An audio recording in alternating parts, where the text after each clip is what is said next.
전기차 시장만큼 변화가 빠른 곳도 없을 겁니다. 그럴 수밖에 없죠. 본격적으로 보급된 지도 얼마 안 됐고 자동차 회사들은 또 기술력이 워낙 좋아서 짧은 시간 동안 혁신이라 불릴만한 것들이 정말 많이 나왔잖아요. 이게 보는 사람들 입장에선 재밌을 수 있는데 차주들 입장에선 조금 짜증나기도 할 것 같습니다. 내연기관 차도 산지 얼마 안 된 상태에서 신차가 나오면 내 차가 구형이 됐다는 사실만으로도 싫잖아요. 전기차는 특히나 변화도 빠른데다가 기술을 선도해야 하는 일종의 강박관념 때문인지 세대 교체가 될 때마다 변화의 폭 자체가 굉장히 큰 것 같습니다. 옵션이나 기능 같은 것들 뿐만 아니라 이제는 가격도 그렇죠. 시가라는 말이 자동차에도 붙을 정도로 가격 변동이 큰데 결론부터 말씀드리자면 기다리고 있던 차주분들이 진정한 승자가 될 것으로 보입니다. 최근에 의미 있는 변화 내용이 많이 나와서 앞으로 전기차를 사면 어떻게 될지 그리고 이런 변화가 어떻게 가능한 건지까지 쉽고 빠르게 정리해드리겠습니다. 고장 진단, 결함, 내 차 운행 기록까지 모든 걸 한 번에 정리하고 싶을 때 인포카.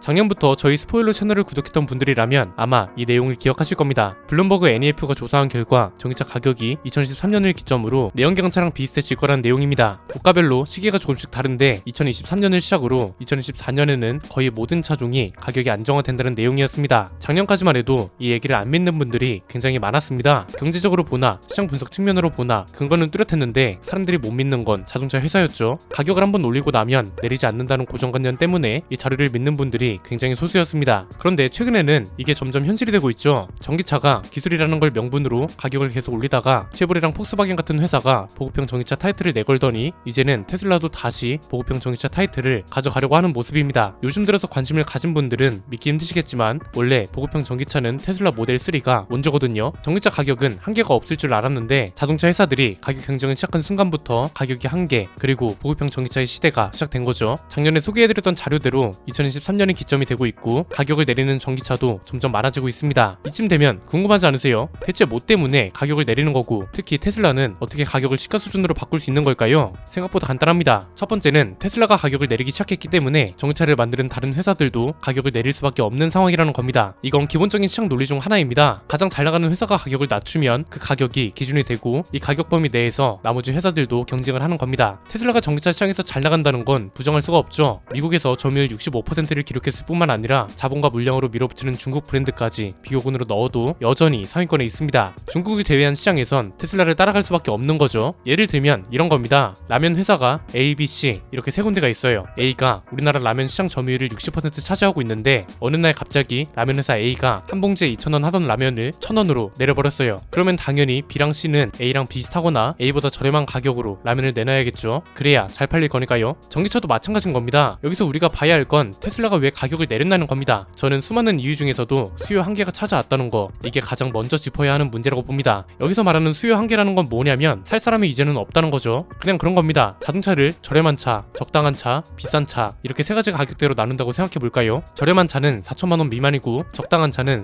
4,500만원에서 6천만원 미만, 비싼 차는 6천만원을 넘는 차들이라고 보는 거죠. 이 중에서 미국에서 가장 잘 팔리는 차는 4천만원 미만인 차들이라고 합니다. 시장 점유율로 따지면 58%에 달합니다. 그런데 테슬라 가격대인 6천만원 이상인 시장은 다 합해봐야 20%도 안 된다. 이게 문제란 겁니다. 20%에 해당하는 사람들 중에서도 테슬라를 사고 싶어하는 사람들은 이미 다 샀거나 얼마 남지 않았단 거죠. 이제는 보급형 모델로 점유율 싸움을 해야 하고 점유율 80%에 달하는 저렴하거나 적당한 차의 시장을 어떻게 잡느냐에 따라 살아남는 회사와 그렇지 못한 회사가 나뉜다는 겁니다. 최근까지 원자재 가격 상승을 명분으로 가격을 신나게 올렸는데 수요 한계가 찾아오면서 마침 배터리 가격도 내려가기 시작했습니다. 리튬 가격도 보면 두 달 동안 22%가 내려갔는데요. 이게 어느 정도냐면 작년 7월쯤에 리튬 가격이 수직 상승하기 직전보다 더 저렴해진 겁니다. 이것 때문에 중국 CATL은 배터리 가격을 내리기 시작했는데 우리가 CATL을 주목해야 하는 이유는 뭔가요? 얘네가 작년에 전기차용 배터리 점유율 1위를 차지했습니다. 심지어 중국 시장을 제외하고 봐도 LG 엔솔을 바짝 추격하고 있다고요. 상위권에 있는 배터리 회사가 가격을 내렸고 중국 배터리라는 편견을 깨고 협업을 하는 자동차 회사들도 많아지고 있습니다. 원자재 가격이 안정화되고 마침 기존과는 다른 수요를 공략해야 할 때가 겹치면서 가격을 내리게 된 거라고 보시면 됩니다. 실제로 테슬라가 20% 정도 가격을 내렸더니 중국 전기차 회사도 가격을 내렸고 포드도 9% 가까이 전기차 가격을 내렸습니다. 기존에 소개해드렸던 것처럼 폭스바겐은 보조금 없이 2천만원 중반대로 살 수 있는 전기차를 내놓겠다고 했고요. 기아도 2천만원대 보급형 전기차를 개발 중이라고 했기 때문에 주행 가는 거리보다도 가격에 집중해서 내놓는 차들이 점점 많아질 겁니다. 두 번째는 테슬라는 이게 어떻게 가능하냐는 겁니다.